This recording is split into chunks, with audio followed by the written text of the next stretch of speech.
The Mad River Golf Club has drawn nothing but praise since it opened up back in 1991, and when you spin around here, it's easy to see why. Let's show you what we're talking about this week as we showcase the Mad River Golf Club. It seems like many golfers across Canada have heard about the Mad River Golf Club, but few have ever visited the beautiful course. And those who haven't hit balls here are missing out on one of Canada's truly amazing hidden gems. Famed American architect Bob Cupp, the same designer who created Big Sky in British Columbia, DEERHURST Highlands in Muskoka, and Beacon Hall north of Toronto designed it. Back in 1990, founders Peter Barnard, Will Matthews, and Ray Richards purchased a large parcel of rolling countryside near CREEMORE, Ontario. With superb course design and excellent conditioning on their mind, they also wanted to build a club on a philosophy of affordability, relaxation, family participation, but most of all, a place to unwind from the hectic pace of city life. They wanted to be sure that there was a golf course here that was eminently playable, because they expected to go after the people who don't play, who are really looking for a nice place in cottage country that would be, you know, something they could latch onto and keep forever.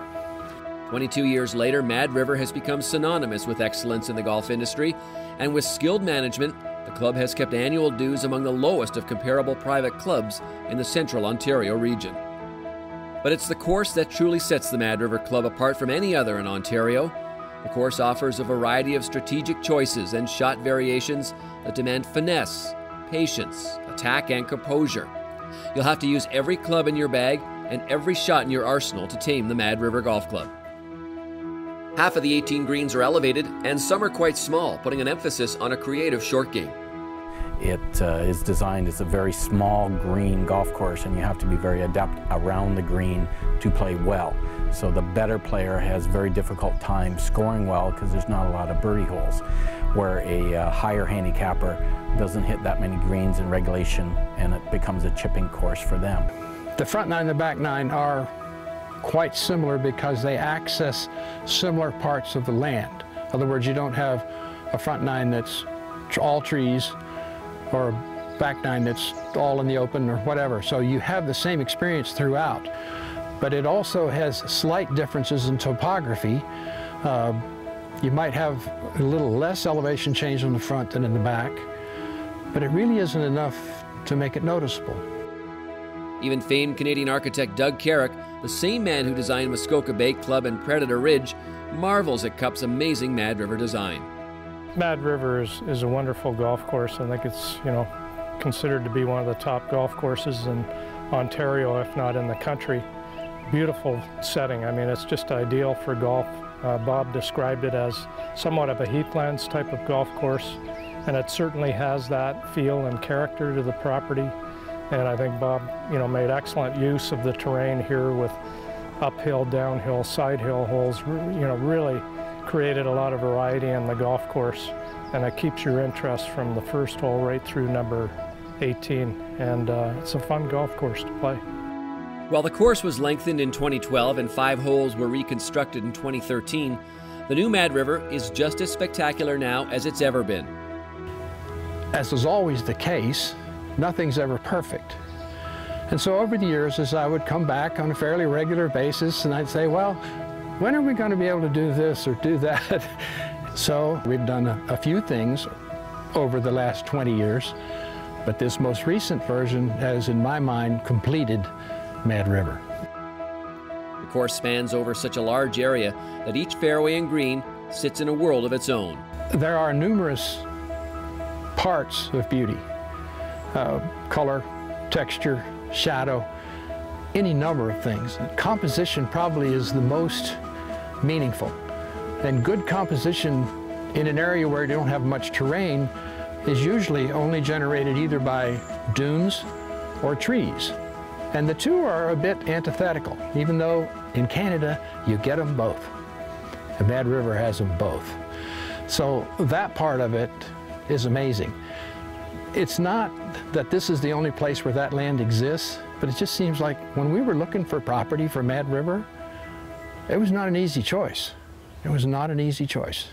There was so much nice land here. Although all 18 holes are unique and have a personality of their own, there are still a handful of them that stand out above the rest. Take the 6th hole, a classic risk-reward proposition. A 291-yard par 4 defends itself with tall maples and the smallest green on the course. There's not much room for error here. Bob Cupp has always said that the design of a very good short par 4 is 4 is a good score. And 4 is a very good score on a hole that's got no water, nothing that you have to hit over, there's no sand traps in front, but 4 is a good score. And there's no right way to play the hole, there's a lot of wrong ways to play the hole. The 9th hole requires a long drive to set up for a second shot that demands carrying a pond to the largest green on the course. The 13th is a par 5 that demands a shot over wetlands. If you find yourself sitting pretty, another 250-yard shot to a plateau green that sits 50 feet above the fairway awaits. It was designed to be an eagle hole or a par hole for the higher handicapper. It was designed to be hit in 2.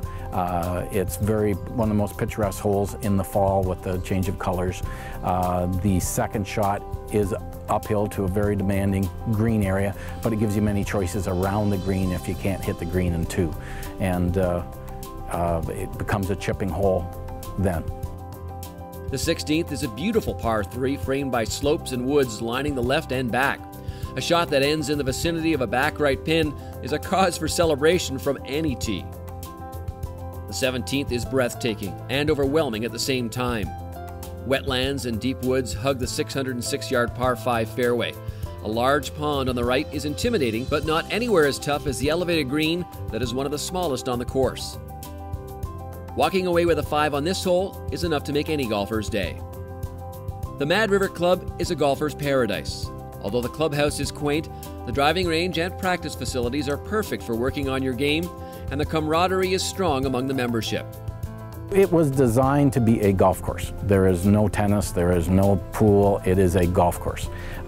People love the area, there's no housing development. You can't hear anything around.